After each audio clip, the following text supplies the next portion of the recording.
morning. Gonna get after some chores in the backyard. Prefer to do it without bug spray or sunscreen if I can get away with it. We'll see what happens. I'll wear the layers and sweat. Well, anyway, how are you today? I'm Jeff Gould.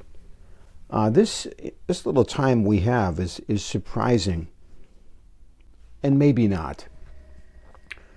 I'm noticing in the world of social media the alarming headlines. I talked about this once. Grossed out surgeon vomits in patient. These sort of tabloid headlines that existed in the tabloids and now are ever present. Ever present. What happened? The collapse. The terrible. It's just this. Oh, whatever. Hyperbole to the nth degree. Do you remember the movie Stripes? I thought about this line. There was this character named, he wanted to be called Psycho. His real name was Francis, and he was, listen, you touch me, I'll kill you. You get in my space, I'll kill you. One of the hyperbole personified. And then the sergeant just said, lighten up, Francis. And I wish that sergeant was alive and well.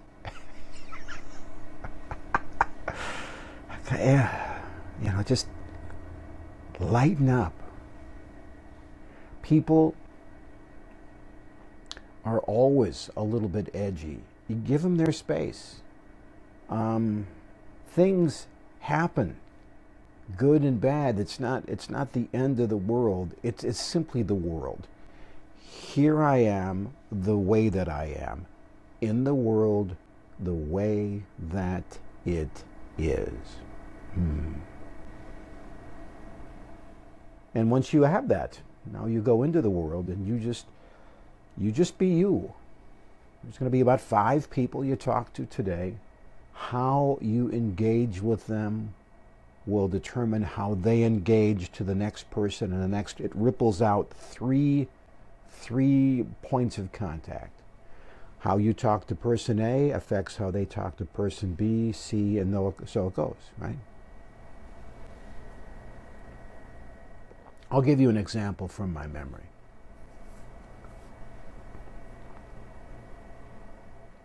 Recently, I was involved in, I saw this unfold, where this young person said something that they shouldn't have said.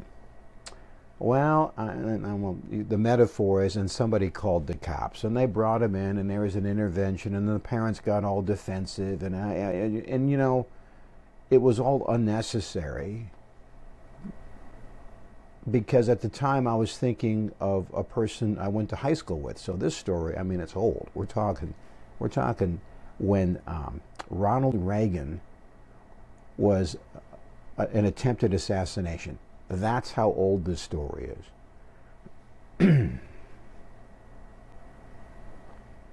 So our math teacher, we were topic of the day. President Reagan was shot.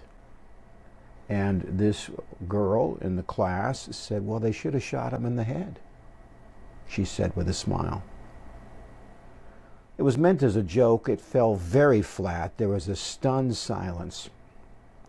And the teacher said, not acceptable. Not acceptable. And that was enough. She turned red. It was over. I still remember it to this day. And nobody needed to be called in. Her parents didn't need to be called so they could rush in to defend her daughter. They didn't call the principal. They didn't call the media. They didn't do posts on it day and night. How are they being so unfair? It was a callous statement said by a somewhat foolish girl who was a teenager. Come on, lighten up. Everybody all the way around, lighten up. People will say stupid things because sometimes people are stupid.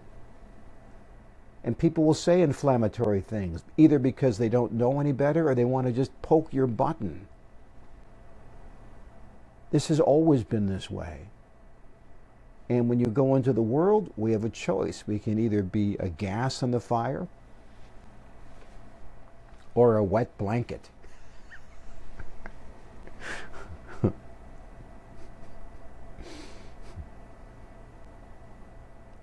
Here's to the wet blankets. Lighten up. Lighten up, Francis. Lighten up.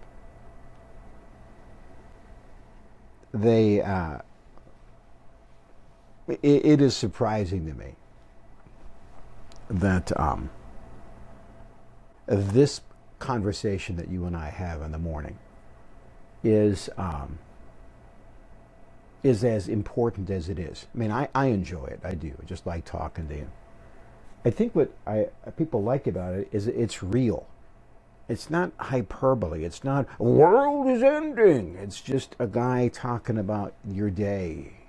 And if you want something like that, that's just refreshing and laid back and common sense, then I will see you tomorrow. And if you think about it, you can share it out to your friends and invite them in. It's never going to be a big group because people always like the big explosion, don't they? But it's an important group, and I'm delighted to be a part of it. If you want another video, there's one right there. If you don't want another video and it's time to go live your day, remember, lighten up.